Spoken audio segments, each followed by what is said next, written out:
रानी कौशल्या अपने मूर्छित हुए पति राजा दशरथ को संभालते हुए कहती हैं, देव, आप जिसके भय से श्री राम का समाचार नहीं पूछ रहे हैं वह कैकेयी यहाँ मौजूद नहीं है, अतः आप निर्भर होकर बात कीजिए।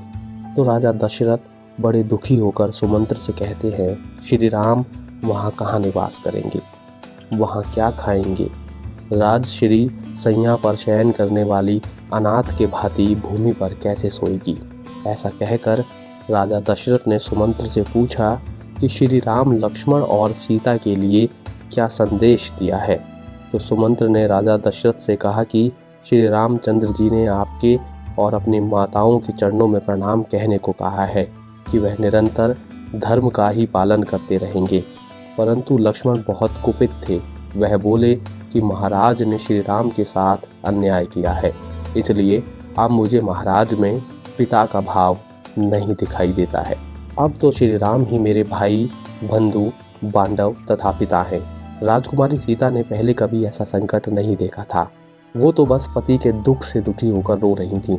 उन्होंने मुझसे कुछ भी नहीं कहा। मैं गुरु के यहाँ कई दिनों तक इस आशा में ठहरा रहा कि संभव है श्री राम मुझे फिर से बुला ले। जब ऐसा नहीं हुआ तो मैं निराश होकर वापस चला आया।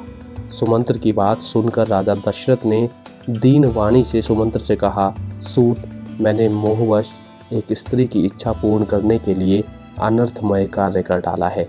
सारथी, अगर मैंने कभी तुम्हारा थोड़ा सा भी उपकार किया हो तो तुम मुझे शीघ्र ही श्री राम के पास पहुंचा दो। मैं श्री राम के दर्शन कर लूँगा, तभी मैं जीवित रह सकता हूँ। यह बोलते हुए राजा दशरथ श्री राम के वियोग में मूर्छित हो जाते हैं। यह देख रानी कौशल्या भयभीत हो जाती हैं और सुमंत्र से कहती हैं कि मुझे भी श्री राम, लक्ष्मण और सीता के पास पहुंचा दो। मैं भी उनके बिना जीवित नहीं रह सकती हूँ। कौशल्या की यह बात सुनकर सुमंत्र उनसे हाथ जोड़कर कहता है, यह शोक, मोह, दुख जनित व्याकुलता छोड़िए। श्री राम इस समय सारा संताप छोड़कर वन में निवास कर रहे हैं। लक्ष्मण भी श्री राम की सेवा करते हुए अपना परलोक बना रहे हैं। सीता का मन भी श्री राम में लगा हुआ है, इसलिए वह निर्जन वन में भी रहकर घर की भांति निर्भय और प्रसन्न रहती हैं। अतः आप राम, सीता और लक्ष्मण के लिए शोक ना करें। श्री रामचंद्र जी का यह पावन चरित्र संसार में सदा स्थिर रहेगा। भगवान श्री राम के वनगमन की आज छठी रात है। राजा दशरथ 2 ही घड़ी सोने के बाद फिर से जाग उठे थे। उन्हें अपने एक पुरातन पाप का स्मरण हो आया था। तब राजा दशरथ ने कौशल्या को अपने पास बुलाकर उनसे कहा कि मनुष्य शुभ या अशुभ जो भी कर्म करता है, अपने उसी कर्म के उपयुक्त सुख या दुख को प्राप्त करता है। कौशल्य, जब मैं राजकुमार था तो एक अच्छे धनुधर के रूप में मेरी ख्याति फैल गई थी। सब यह कहते थे कि राजकुमार दशरथ शब्द भेदी बाण चलाना जानते हैं। अपनी इसी ख्याति में पड़कर तब मैंने एक पाप कर डाला था। देवी, मुझे इसी कुकर्म का फल मुझे इस महान दुख के रूप में प्राप्त हुआ है। राजा दशरथ उस पाप के बारे में बताते हुए देवी कौशल्या को कहते हैं कि तब तुम्हारा विवाह नहीं हुआ था और मैं युवराज था। उस समय एक रात वर्षा ऋतु के सुहाने समय में मैं धनुष बाण लेकर रथ पर सवार होकर शिकार खेलने के लिए गया। मैंने सोचा था जब रात के समय में जब कोई भैंसा, हाथी अथवा सिंह पानी पीने घाट पर आएगा तो उसका शिकार करूंगा। उस समय वहां सब ओर अंधेरा छाया हुआ था। मुझे अकस्मात पानी में घड़ा भरने की आवाज़ सुनाई पड़ी, किंतु मुझे वह आवाज़ हाथी के पानी पीते समान जान पड़ी। तब मैंने तीर निकाला और उस लक्ष्य को शब्द करके चला दिया। बाण मैंने जो ही छोड़ा, त्यों ही मुझे वहाँ पानी में गिरते हुए किसी वनवासी का हाहाकार मुझे स्पष्ट सुनाई दिया।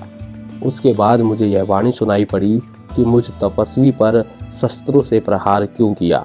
मैं तो नदी के तट पर पानी लेने आया था।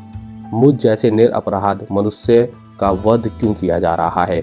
मुझे अपने जीवन के नष्ट होने की चिंता नहीं है।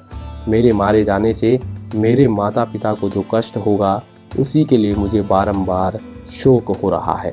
मेरे न रहने पर वो किस प्रकार अपना जीवन निर्वाह करेंगे। राजा दशरथ बोले कि ऐसे करुणा भरे शब्द सुनकर मेरे मन में बड़ी व्यथा हुई। साथ ही कहा, मैं तो धर्म की अभिलाषा रखने वाला था, और कहा, यह अधर्म बन गया। मैंने सरयू नदी के तट पर जाकर देखा, वहाँ एक तपस्वी बाण से घायल होकर पड़ा था। तपस्वी ने मेरी ओर इस प्रकार देखा मानो अपने तेज से मुझे भस्म कर देना चाहता हो। तपस्वी मुझसे कठोर वाणी में बोला कि मैंने तुम्हारा कौन सा अपराध किया था जिससे तुमने मुझे बाण मारा। मैं अपने अंधे माता पिता के लिए पानी लेने आया था। वे प्यास से पीड़ित होकर मेरी प्रतीक्षा कर रहे होंगे, पर उन्हें यह मालूम नहीं होगा कि मैं मृत्यु शैया पर पड़ा हुआ हूँ। अब तुम ही जाकर स्वयं मेरे पिता को यह समाचार सुना दो, तो वह तुम्हें अपने क्रोध से भस्म नहीं करेंगे। तपस्वी कहता है कि यह पगडंडी मेरे पिता के आश्रम तक गई है, परंतु उससे पहले ये बाण मेरे शरीर से निकाल दो, क्योंकि यह मुझे बेहद पीड़ा दे रहा है। राजा दशरथ कौशल्या से कहते हैं कि मुनि कुमार की यह बात सुनकर मेरे मन में यह चिंता समाई थी कि यदि मैं यह बाण नहीं निकालता हूँ तो इन्हें बहुत कष्ट होगा, और यदि बाण निकाल देता हूँ तो यह अभी अपने प्राणों से हाथ खो बैठेंगे।